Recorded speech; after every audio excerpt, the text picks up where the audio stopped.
الأولى الافتتاحية هي الخطوة الأولى، هي الانطباع الأول، وأربع خطوات فقط تجعلك في النهائي، وخطوة إضافية خامسة تجعلك تصل إلى منصة التتويج التي ارتقاها العراق من قبل في 3 مناسبات.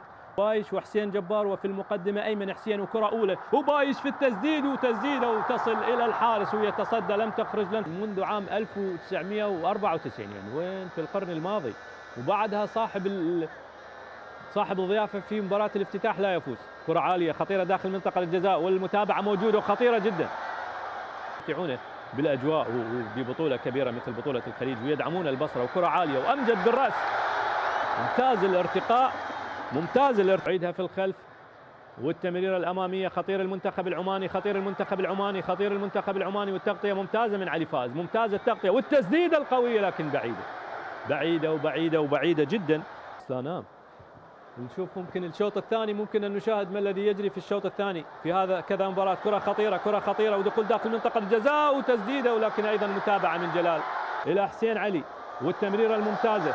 يلا يا حسين معك درغام، تمريرة داخل منطقة الجزاء، خطيرة بايش، خطيرة بايش الآن، والتدخل والكرة تذهب إلى الخارج. شوف الجمهور، هذا الجمهور حاضر من أجل هكذا لقطات، من أجل هكذا لقطات، يعني يتابع. وكرة خطيرة وفي القائم الثاني وبالرأس ممكن، يا الله يا الله على الكرة والله.